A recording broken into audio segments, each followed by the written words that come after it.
যৌন শিক্ষা বা সেক্স এডুকেশন আমাদের সমাজের একটি গুরুত্বপূর্ণ এবং সংবেদনশীল বিষয়। এটি মানব জীবনের অপরিহার্য অংশ, কারণ যৌনতা এবং প্রজনন সম্পর্কিত জ্ঞান প্রতিটি মানুষের স্বাস্থ্য, নিরাপত্তা এবং সম্পর্কের জন্য গুরুত্বপূর্ণ। কিন্তু প্রশ্ন থেকেই যে এই শিক্ষার দায়িত্ব কে নেবে, পরিবার নাকি স্কুল? যৌনতা নিয়ে শিক্ষার ক্ষেত্রে পরিবার এক গুরুত্বপূর্ণ মাধ্যম হিসেবে বিবেচিত। পরিবার হলো শিশুর প্রথম শিক্ষালয়। এখানে বাবা মায়ের সঙ্গে শিশুদের সম্পর্ক ঘনিষ্ঠ, ফলে তারা সহজে প্রশ্ন করতে পারে এবং নিজেদের শারীরিক পরিবর্তন ও মানসিক চিন্তা ভাবনা নিয়েও আলোচনা করতে পারে। বাবা মা শিশুকে তার বয়স অনুযায়ী যথাযথ ভাষায় যৌনতার বিষয়টি ব্যাখ্যা করতে পারেন।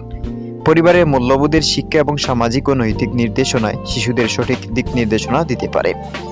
তবে অনেক ক্ষেত্রে দেখা যায় যৌনতা নিয়ে কথা বলা এখনো আমাদের সমাজে নিষিদ্ধ, ফলে বাবা মা নিজেদের অস্বস্তির কারণে এই বিষয়টি নিয়ে আলোচনা করতে পারেন না, বরং বিরতই থাকেন। অনেক বাবা মায়ের মধ্যে এই ধারণা থাকে যে যৌনতা নিয়ে আলোচনা করলে শিশুরা আগ্রহী হয়ে উঠবে। অন্যদিকে স্কুল একটি কাঠামোবদ্ধ প্রাতিষ্ঠানিক শিক্ষার পরিবেশ দেয়, যেখানে যৌনতা সম্পর্কীয় বিজ্ঞানসম্মত বা বাস্তবভিত্তিক শিক্ষা প্রদান করা সম্ভব।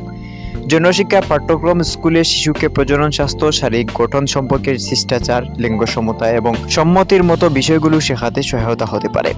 তাছাড়া পেশাদার শিক্ষকরা এই বিষয়ে উপযুক্ত প্রশিক্ষণপ্রাপ্ত থাকেন, যা শিক্ষার্থীদের কাছে সঠিক ও নিরপেক্ষ তথ্য পৌঁছে দিতে পারে। তবে যৌন শিক্ষা স্কুলে দেওয়ার কিছু চ্যালেঞ্জ রয়েছে।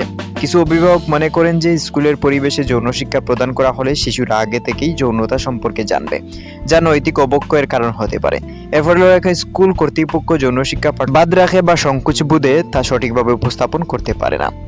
তবে প্রাতিষ্ঠানিকভাবে যৌন শিক্ষা দিতে হলে কিছুটা নিয়ম মেনটেন করে করতে হবে, কারণ এখানে ফিতনার আশঙ্কা বেশিই থাকে। সবশেষে আমরা বলবো, যৌন শিক্ষার ক্ষেত্রে পরিবার ও স্কুল উভয়কেই ভূমিকা রাখতে হবে। পরিবার এবং স্কুলের মধ্যে সুষ্ঠু সমন্বয় যৌন শিক্ষা প্রদানকে আরও কার্যকর ও সহনীয় করে তুলতে পারে। পরিবারের উচিত শিশুকে প্রাথমিক শিক্ষা দেওয়া এবং বয়স বাড়ার সাথে সাথে এর বিস্তৃত দিকগুলো নিয়েও আলোচনা করা। অন্যদিকে স্কুলের উচিত বিজ্ঞানের আলোকে যৌনতা, প্রজনন, স্বাস্থ্য এবং সম্পর্কের নানা দিকের উপর বিস্তারিত তথ্য দেওয়া। যৌন শিক্ষা কেবল একটি বৈজ্ঞানিক বিষয় নয়, এটি একটি সামাজিক ও নৈতিক বিষয়ও। পরিবার এবং স্কুল উভয়েরই যৌথ দায়িত্ব হলে শিশুদের সঠিক দিক নির্দেশনা দেওয়া, যাতে তারা তাদের জীবনের স্বাস্থ্যকর নিরাপদ সম্পর্ক গড়ে তুলতে পারে। Khaled Ahmed, news light, Bangladesh.